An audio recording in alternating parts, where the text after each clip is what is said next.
Meanwhile, Donald Trump holding an hour-long press conference ahead of his trip to Montana tonight. And while Kamala Harris travels to battleground Arizona, the former president explains why he is hitting a red state instead. I'm going out to certain places to help certain senators get elected. Not even for me. I'm trying to help when I go out to Wyoming or when I go out to Montana, or I'm going to different places to help people. And I don't have to go there because I'm leading those states, as you know, by 35, 40, 50 points. I'm leading by record numbers. I'm going because I want to help senators and congressmen get elected. And he wants to beat, in this case, John Tester and put Tim Sheehy in the Senate. Joining us right now is Trump surrogate Stephen Miller, who certainly will be in the White House doing something important if Donald Trump wins. So what was your do you believe that that press conference forced Kamala Harris to even take a question yesterday? Which was, are you going to debate Donald Trump?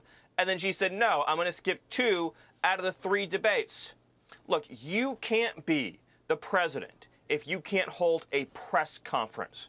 Donald Trump put on a masterclass yesterday touching on every single issue, every single policy question, every part and region of the world for an hour with reporters who mostly are not on our team, mostly are part of the left, mostly are part of the Democrat establishment. And he did it joyfully and happily for an hour. Kamala Harris cannot do a press conference for 5 minutes, 10 minutes, 15 minutes, let alone an hour. Ask yourself, America, how can you lead America if you can't even stand at a podium for even 10 minutes and answer questions from reporters on behalf of the American people? So Senator Mark Kelly was going to be we thought was going to be the running mate. He's not going to be the running mate, but they're going to go to Arizona, where the #1 issue or #2 issue in most people's polls is illegal immigration.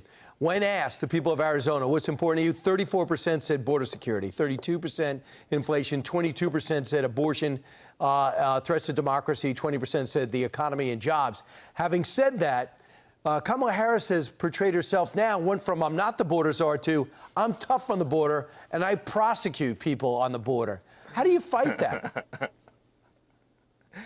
I mean, she is a liar. This is the greatest lie ever told.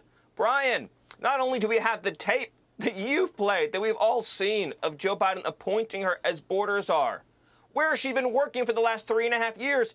In the West Wing. She's co-running the country with Joe Biden right now.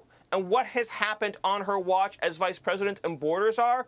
An all-time record of illegal immigration in 2021, then surpassed that in 2022, then surpassed that in 2023. Then we'll get a new record in 2024. We've seen the killings, we've seen the slayings, we've seen the tragic rapes of women and children, the record deaths from drugs. We have seen terrorists. Just a new report from the House Judiciary Committee, 99 terrorists were in Border Patrol custody. In custody, Brian. And what did Harris and Biden do? They ordered them released, and now they're living in our cities. This issue alone, Donald Trump will be able to prosecute to victory in November. Yeah, it's incredible. It's almost as if she just does not want to engage in any of these issues, and the press is not pushing it. Hopefully that changes by naming Tim Walz. She's saying, I'm going to go left, and I'm going to be happy to be there. Stephen Miller, thanks so much. Left of left. Right, and we'll see what happens.